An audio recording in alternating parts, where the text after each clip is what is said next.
more detailed to the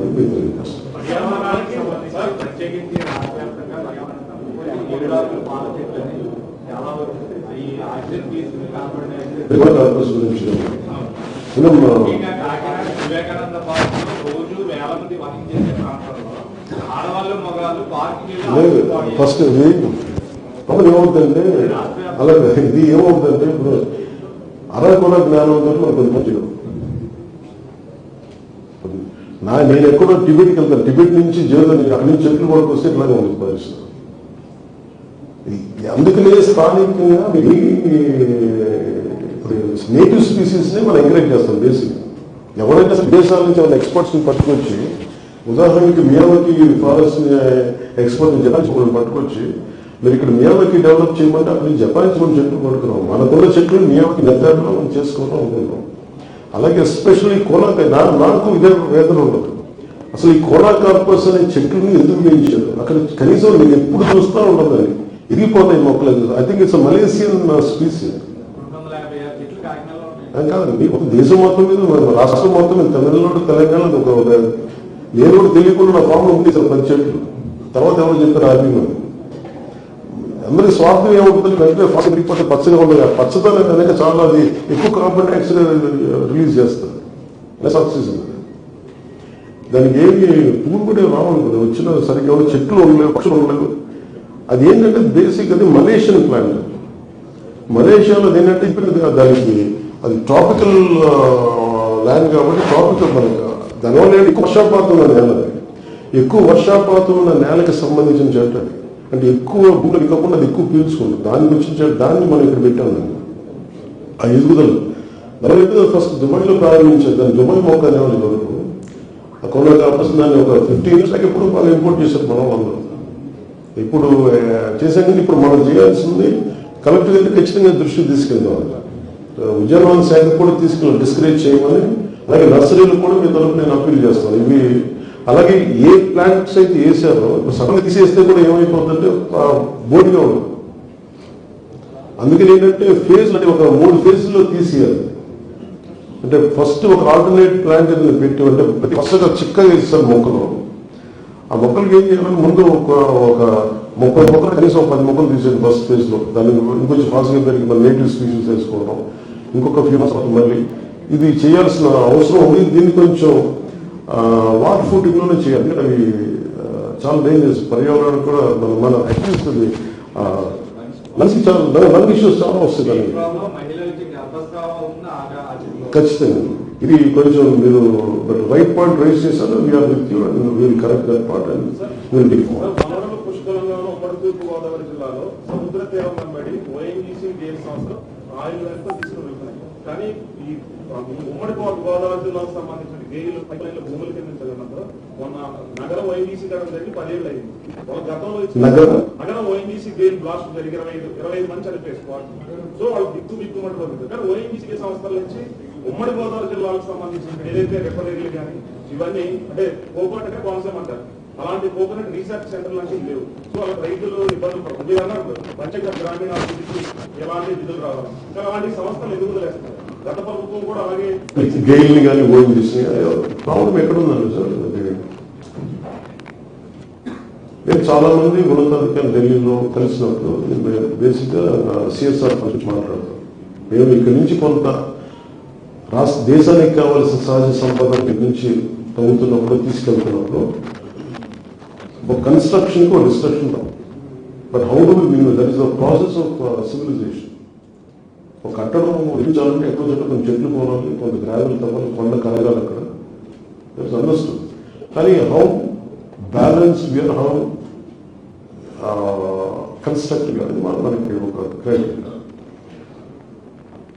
ONGC వీళ్ళందరికీ కూడా మేము మన రిలయన్స్ కానీ వీళ్ళందరికీ నేను ఇందాక మాట్లాడుతున్న పొల్యూషన్ సంబంధించి కూడా ఇది గ్రీన్ ట్రిబ్యునల్ ఇవన్నీ అంటే మనం ఎక్కువ భయపడినేమో సోషల్స్ ఏమి అవ్వదు, అదొక సమస్య ఉంటుంది. రాష్ట్రానికి దేశానికి కావాల్సిన సహజ వనరులు మనకి రావాల్సిన గ్యాస్ మన ఎక్స్పోర్ట్ అది అవసరం.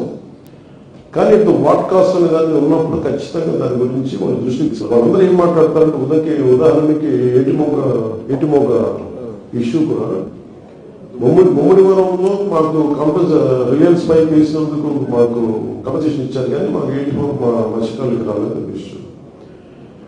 రిలయన్స్ అధికారులు అయితే వాళ్ళు ఏమంటారంటే అసలు మాకు పైప్ లైన్ మాకు అక్కడ దాకా చెప్పారు, ప్రపోజల్లోనే అసలు ఏటి మొక్క లేదు, మేము ఇవ్వాల్సిన కాంపెన్సేషన్ నిధులన్నీ మేము ఇచ్చేసాం, అది దాని ముందుకి ఎవరికి చేరాలో చేరలేదని, కాంపెన్సేషన్ చేరట్లా, అది ఎంత చెప్తుంది ఎంత చేరట్లేదని తెలిసి ఒక వ్యత్యాసం ఉంది, ఖచ్చితంగా ఇది చదువుతుంది. ఇప్పుడు దిస్ గవర్నమెంట్, ఇప్పుడున్న కూటమి ప్రభుత్వం ఎవరైనా సరే చాలా clear cut including Reliance or including to ONGC including to ఎవరికైనా మేము చెప్పదలుచుకుంది will communicate in proper way. ఇంత కమ్యూనికేషన్ ఇస్ వెరీ ఇంపార్టెంట్. నువ్వు ఎలా కమ్యూనికేట్ చేస్తావు వాళ్ళ దగ్గరికి వెళ్ళి, వాళ్ళు కూర్చోబెట్టి దందాలు చేస్తే పని మనం చేయాల్సింది మీరు ఇంత తీసుకెళ్తున్నప్పుడు ఇక్కడ డిస్టర్బ్ జరుగుతుంది, ఇంతమంది మీరు గ్యాస్ పైప్ లైన్ వేసి వెళ్తున్నప్పుడు ఏదైనా జరిగితే ఇంతమంది పార్టీ చనిపోయారు ఇలాంటి చోట్ల, దీనికి ఎలాంటి చర్యలు తీసుకుంటారు, ఎలాంటి కాంపెన్సేషన్ ఇస్తారు? అది ఉన్నత అధికారులు ఎవరైనా సరే, మీరు ఢిల్లీలో కూర్చున్న వాళ్ళు ఎవరైనా సరే ఇక్కడ నిజాయితీకి వెళ్తామంటే they are more than will support.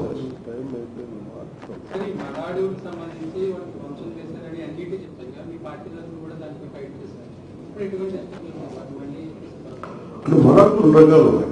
ఒకటి ఫారెస్ట్ డిపార్ట్మెంట్ లో దాని పరిధిలో లేనివి పరిధిలో ఉన్నాయి. ఇందాక మీరు చెప్పింది కూడా సుప్రీంకోర్టు జడ్జిమెంట్ కదా, ఇప్పుడు డీమ్డ్ ఫారెస్ట్, దీన్ని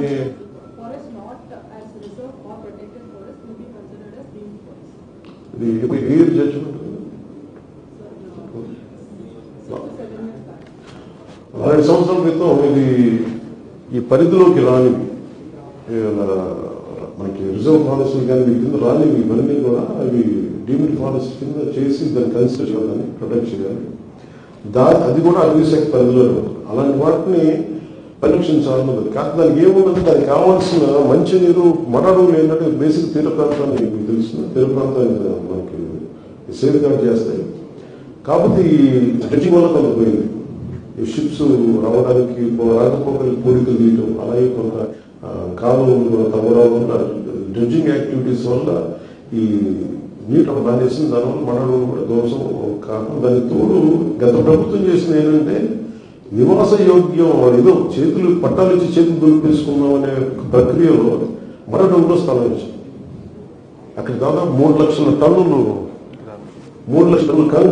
కంకర అక్కడ డంప్ చేసి మట్టి కానీ అది ఎప్పుడు నీళ్లు వచ్చినా సరే మళ్ళీ నీళ్లు వచ్చేసి దాని సహజీకరణలో నీళ్ళు రావలేదు, దాన్ని మార్చింది. అది తిరిగి అది ఎలా చేయాలో ముందు కానీ కలెక్టర్ గారు ఒక రిపోర్ట్ పంపిస్తాను, దాన్ని ముందు తీసుకుంటాం. మన ఖచ్చితంగా మన అవసరం అది క్లైమేటిక్ చేంజ్ పరిస్థితుల్లో మాకు తీర ప్రాంతం రక్షించుకోవాల్సిన అవసరం, దాన్ని సేఫ్ గార్డ్ బాగా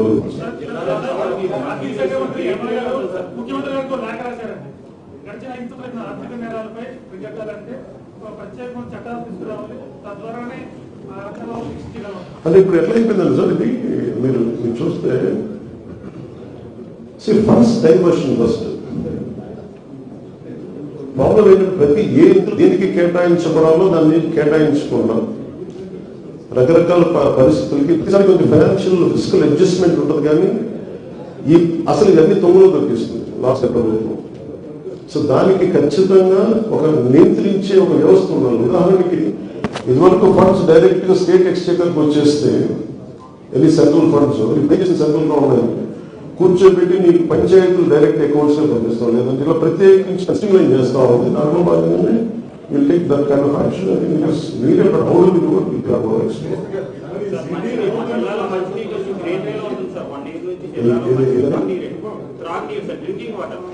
ఓన్లీ గ్రీనరీ కలర్ లో ఉంటుంది సార్, రీసైక్లింగ్ చాలా లో ప్రాసెస్ లో చేస్తున్నారని అయితే కూడా మంచి ఆర్ఓ ప్లాంట్ లో కొనుక్కునే పరిస్థితి సార్ కాకినాడ కార్పొరేషన్ లో నేనే చూసాను. అంటే అది అదే ఏమన్నారంటే అసలు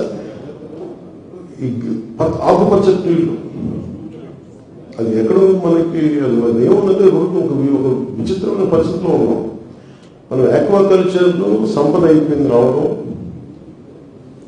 అలాగే ఉదాహరణ రైతులు నియోజకవర్గం తీసుకుంటే 80% అక్కడ నీళ్లు లేవు, అన్ని చెరువులు లభిస్తాయి. మొత్తం గ్రౌండ్ ఉంటుందో పర్వాలేదు. కొందరు ఆరో ప్లాంట్స్ మీద బతకాల్సిన అవసరం. అదేంటంటే చాలా మంది లక్షలాది మంది ఆధారపడిన పరిశ్రమ దాన్ని రాత్రి మార్చలేదు. దాన్ని ఏమంటారు ప్రత్యామ్నాయ ఆదాయ మార్గాలు చూపించిన తర్వాత ఇంక్రిమెంటల్ విధానాలుగా కోలాకాల ప్లాంట్ ఒకేసారి తీసేయకుండా ఇలాంటివి కూడా అలాంటి చాలా సూచన చేయాలి. దాని పాటు మీరేదా చెప్పండి.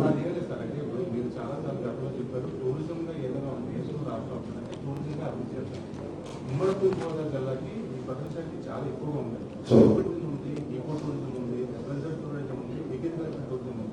ఈ 4 టూరిజం ముందు కూడా కావట్లేదు. గతంలో చిరంజీవి గారు కూడా 150 కోట్లు ఈ కాకినాడలో డెవలప్ చేశారు. అది కూడా మనం దానికి సంబంధించి ఖచ్చితంగా మనకి ఉద్యోగం ఇప్పుడు మేము 20 లక్షల ఉద్యోగాలు ఈ 5 సంవత్సరాలు అనేది మా commitment. So major employment will be from service sector. Service sector develop అవ్వాలంటే tourism is the main base.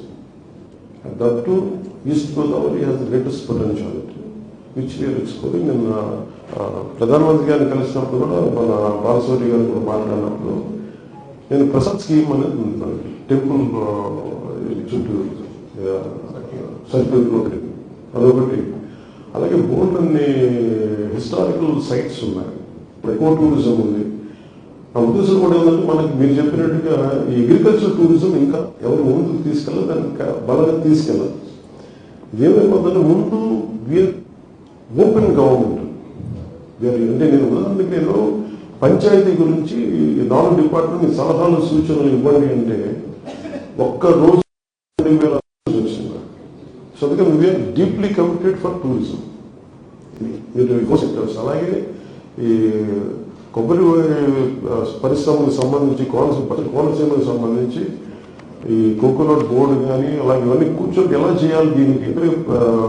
Kerala లాంటి చోట పార్ట్ ఆఫ్ మన కోకోనట్ కాయల్ని ఎప్పుడు చేస్తారు ఒక లేయర్ కింద. అది మనం ఎలా అప్లై చేయాలి ఏంటి ఆ టెక్నాలజీని కొంచెం మా స్టడీ చేయాలి, ఇంపోర్ట్ చేసుకొని. అందుకే కొంచెం ఏబుల్ అండ్ కమిటెడ్ అధికారులు మంది ఉన్నారు. కుర్సీ శ్యామ్ మోహన్ గారు, నేను I think with all their inputs and చాలా ఎక్స్పర్ట్స్ ఉన్నారు. శశిభూషణ్ గారు లాంటి వ్యక్తులు ఉన్నారు. ఇలాంటి వ్యక్తులందరూ సహకారాలు సంప్రదింపులు జరిపి definite will take it forward అని. అంటే మీకు ఎందుకు ఎక్కువ ప్రగల్భాల మీద పలకట్లేదంటే we are committed to see the results. Almost pass అయ్యి ఇప్పుడు కూడా వాళ్ళకి ఎక్కడ కూడా జాబ్ రానటువంటి పరిస్థితి. అంటే 2018లో కూడా ఇదే జరిగింది. ఒకసారి నోటిఫికేషన్ వచ్చింది.